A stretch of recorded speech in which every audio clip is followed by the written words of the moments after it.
살아계신 하나님 아버지, 오늘 아침에도 우리가 눈을 뜨고 새로운 하루를 시작했습니다. 이 아침에 어느 곳에서든 아버지 하나님 앞에 나온 우리들을 돌아보시고 주님의 말씀을 주시옵소서. 오늘도 우리를 향하신 하나님의 음성을 듣게 하시고 그 말씀 앞에 결단하고 순종하며 살아가길 원합니다.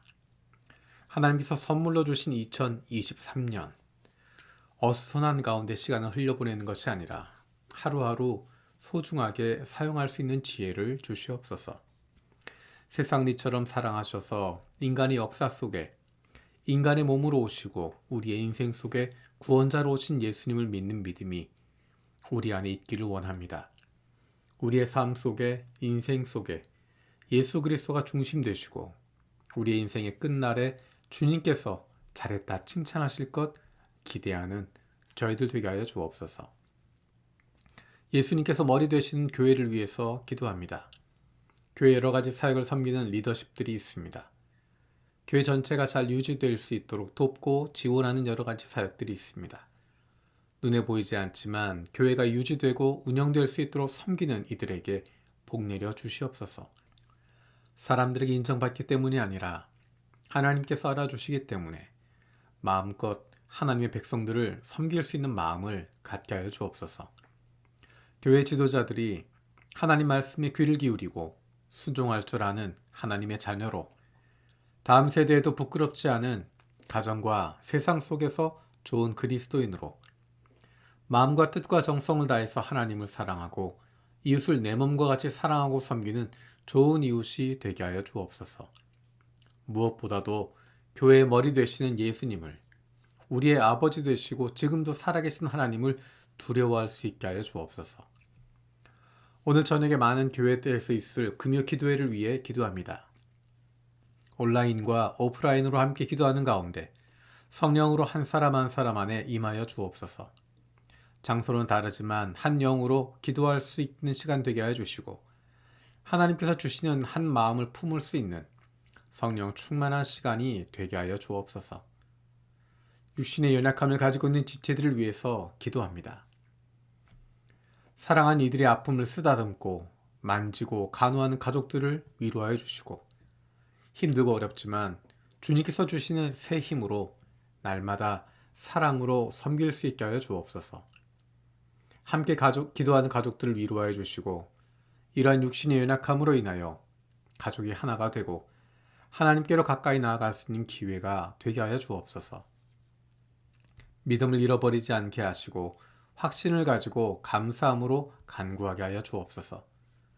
나쁜 암세포들 예수 그리스도의 이름으로 사라지게 하여 주시고 치료의 광선으로 저들의 아픈 부위를 비추어 주시기를 원합니다.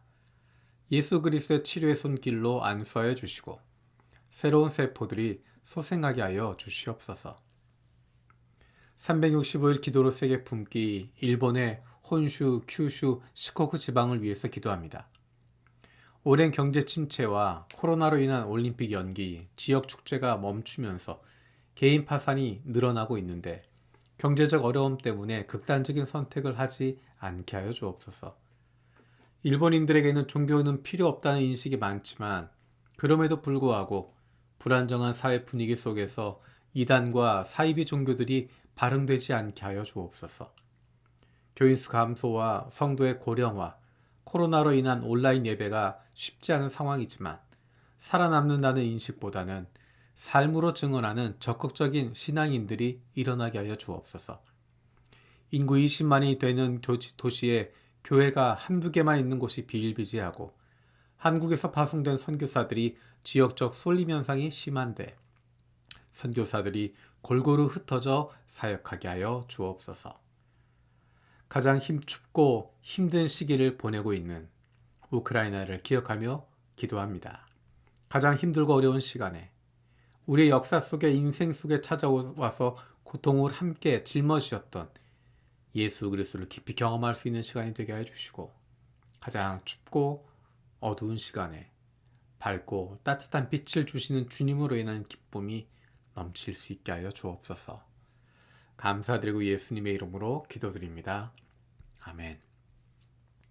오늘 마음을 여는 말씀은 민수기 7장 12절에서 89절까지입니다.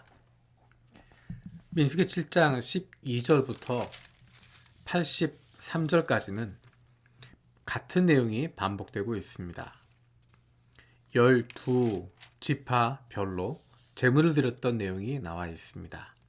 그래서 지금 읽을 때는 첫날 제물을 바친 내용을 읽고 그 다음부터는 각 지파의 대표의 이름들만 읽도록 하겠습니다.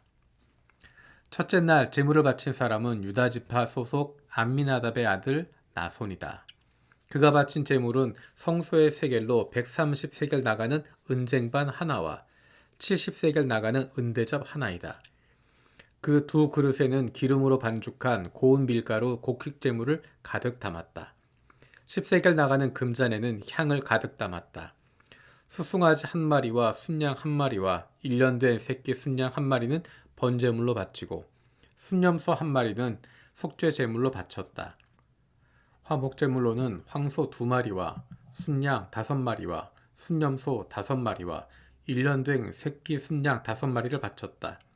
이것이 암미나답의 아들 나손이 바친 제물이다. 둘째 날에는 이사갈의 지도자 수알의 아들 느다넬이 제물을 바쳤다. 바친 내용은 유다 지파가 바쳤던 것과 같습니다. 셋째 날에는 스불론 자손의 지도자 헬론의 아들 엘리압이 제물을 바쳤다. 넷째 날에는 르우벤 자손의 지도자 스데울의 아들 엘리술이 제물을 바쳤다. 다섯째 날에는 시므온 자손의 지도자 수리사떼의 아들 슬루미엘이 제물을 바쳤다. 여섯째 날에는 갓 자손의 지도자 르우엘의 아들 엘리아삽이 제물을 바쳤다. 일곱째 날에는 에브라임 자손의 지도자 암미우스의 아들 엘리사마가 제물을 바쳤다. 여덟째 날에는 므낫세 자손의 지도자 부다술의 아들 가말리엘이 제물을 바쳤다. 아홉째 날에는 베냐민 자손의 지도자 기드오니의 아들 아비단이 제물을 바쳤다. 열째 날에는 단 자손의 지도자 암미사떼의 아들 아히에셀이 제물을 바쳤다. 11째 날에는 아셀 자손의 지도자 오그란의 아들 바기엘이 제물을 바쳤다. 12째 날에는 납달리 자손의 지도자 에난의 아들 아히라가 제물을 바쳤다. 제단에 기름을 부어서 제단을 거룩하게 하던 날 이스라엘 지도자들이 바친 제단 봉헌 제물은 모두 은쟁반이 12, 은대접이 12, 금잔이 12이다. 은쟁반 하나의 무게가 130세겔이고 은대접 하나의 무게가 70세겔이므로 그릇의 은은 성전 세겔로 모두 2400세겔이다. 향을 가득 담은 금잔은 모두 12인데 금잔 하나가 성소의 세겔로 10세겔씩 나가는 것이므로 금잔은 모두 120세겔이다. 번제물로 바친 짐승은 수송아지가 12마리, 순양이 12마리, 1년 된 순양이 12마리이다. 이 밖에도 곡식제물이 있다. 순염소 12마리는 속죄제물로 바친 것이다. 화목제물로 바친 짐승은 황소가 24마리, 순양이 60마리, 순염소가 60마리, 1년 된 순양이 60마리이다. 이것이 제단에 기름을 부어서 제단을 거룩하게 한 다음에 바친 제단 봉헌 제물이다. 모세는 주님께 말씀드릴 일이 있을 때마다 회막으로 갔다. 그때마다 모세는 증거궤와 속죄판 위에서 곧 두 그룹 사이에서 자기에게 말씀하시는 그 목소리를 듣곤 하였다. 이렇게 주님께서는 모세에게 말씀하셨다. 아멘. 주님께서 가르쳐 주신 기도로 마치겠습니다. 하늘에 계신 우리 아버지, 아버지의 이름을 거룩하게 하시며 아버지의 나라가 오게 하시며 아버지의 뜻이 하늘에서와 같이 땅에서도 이루어지게 하소서. 오늘 우리에게 일용할 양식을 주시고 우리가 우리에게 잘못한 사람을 용서해 준 것 같이 우리 죄를 용서해 주시고 우리를 시험에 빠지지 않게 하시고 악에서 구하소서. 나라와 권능과 영광이 영원히 아버지의 것입니다. 아멘.